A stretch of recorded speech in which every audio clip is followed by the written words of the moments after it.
হাসপাতালের মেঝে ও বারান্দায় চালানো হচ্ছে চিকিৎসা।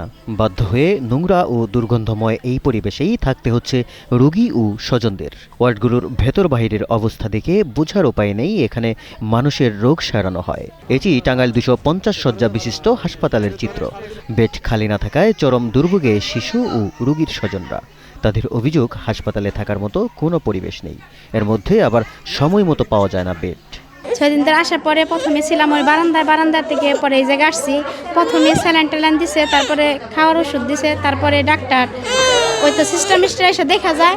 পরে মনে করেন যে আমার এতটাও মনে করেন যে পাই না। পরে আবার আমরা নিজেরাই দৌড়াদৌড়ি পাইরা ডাক্তার ডাইকে না দেখাইতেছি যে এরকম সমস্যা আমার বাচ্চাটা এরকম। পরে বললো যদি ছেলে মানুষ থাকে তাহলে আপনি ঢাকা নিয়ে যান। আমি বলছি আমার তো ছেলে মানুষ নাই, তাহলে আমি ঢাকা যাইতে পারবো না, আমার এনে চিকিৎসা করেন। পরে অক্সিজেন দিয়ে আজকে এই যে পর্যন্ত মানে মানুষ মানে আরও ডাক্তার পাইলে আরও সিস্টার পাইলে আমরা আরও খুশি হইতাম। কিছুর জন্য রুগী বেশি, মনে করেন কর্ম কাজের মানুষ কম। সকালবেলা ডাক্তার আসছিল এখানে, মানে 2 মিনিট সময়ও সে দেয় নাই। একটা বাচ্চা যে দেখবো একটু ভালো করে দেখে যে চিকিৎসাটা দিব, ওই চিকিৎসাটা হইতেছে না। ডাক্তার আমাদের নিয়মিত দেখুক, আর আমরা কি বাচ্চাদের একটু সময় দিয়ে ভালোভাবে দেখুক, এটাই আমরা চাই। হয়েছি দুপুরে এমনি চিকিৎসা ভালোই আছে, কিন্তু থাকার অনেক সমস্যা। এই দেখেন ভিতরে তো আর অবস্থা খারাপ, ওইখানে মাথা ব্যথা করে, প্রচুর গন্ধ করে। শিশু ওয়ার্ডে কর্মরত নার্সরা জানান, সর্দি জ্বর ও ডায়রিয়া নিয়ে হাসপাতালে আসা শিশু রোগীর সংখ্যা বাড়ছে। কষ্ট হলেও তারা রোগীদের জন্য সর্বোচ্চ চিকিৎসা সেবা নিশ্চিত করার চেষ্টা করে যাচ্ছেন।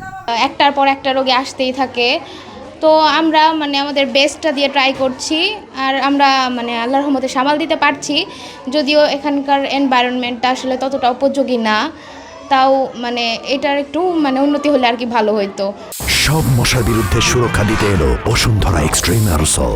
মশার বিরুদ্ধে এক্সট্রিম সুরক্ষা। মানে স্পেসের একটু অভাব আছে, তো আমরা মানে নিজেদের হাইস্ট দিয়ে ট্রাই করছি অ্যান্ড ভালো হচ্ছে আর কি, চলছে ভাবে। শিশুগুলাই বেশি আসে, মানে ওদেরই বেশি হচ্ছে, মানে ইনফেকশন হচ্ছে, ডায়রিয়া হচ্ছে, তো ওরাই বেশি আসে। চাপ তো একটু বেশি, এই জন্য আমাদের একটু হিমশিমে খাওয়া হচ্ছে, কিন্তু আমরা সামাল দিতেছি আর কি, এটা স্যারও জানে। এই হাসপাতালে আসা রোগীরা আশানুরূপ চিকিৎসা সেবা পাচ্ছেন না। বিষয়টি স্বীকার করেন টাঙ্গাইল 250 শয্যা হাসপাতালের উপপরিচালক ডাক্তার খন্দকার সাদিকুর রহমান।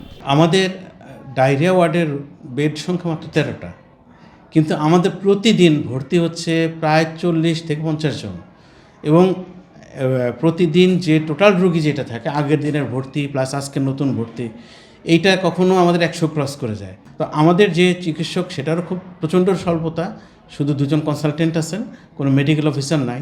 এত পরিমাণ রুগী, তারা আশানুরূপ চিকিৎসা পাচ্ছেন না। ওয়ার্ডের বাইরে রুগীগুলো ফ্লোরে আছে, বারান্দায় আছে, শীতের মধ্যে বারান্দায় আছে, তাদের জন্য প্রচণ্ড কষ্ট হচ্ছে। কিন্তু আসলে আমরা খুব নিরুপায় হয়ে যাচ্ছি এই ব্যাপারটায়, যে আমরা কিছু করতে পারতেছি না। অস্বীকার করার কোনো সুযোগ নেই, এটা বাস্তব সত্য। হয়রানির শিকার হয় প্রথমে শুরু হয় হলো জরুরি বিভাগে ঢোকার আগেই, সেখানে দালাল ধরে।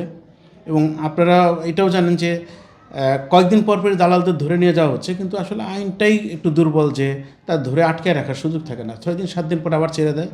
এবং তারা এই এলাকারই মানুষ, এদের সাথে প্রশাসন সর্বোচ্চ চেষ্টা করেও তাদের নিয়ন্ত্রণ করতে পারেন না। আমাদের যে বরাদ্দ, সেই বরাদ্দটা আসে আমার 250 রুগীর জন্য, কিন্তু এক ডায়রিয়াতে যদি 100 রুগী ভর্তি থাকে, আরও রুগী তো আছে।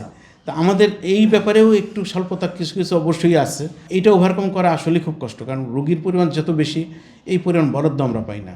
শুধু টাঙ্গাইল 250 শয্যা বিশিষ্ট জেনারেল হাসপাতালের চিকিৎসা সেবার চিত্রই এমন নয়। জেলার 12টি উপজেলা স্বাস্থ্য কমপ্লেক্সেও এমন বেহাল দশা।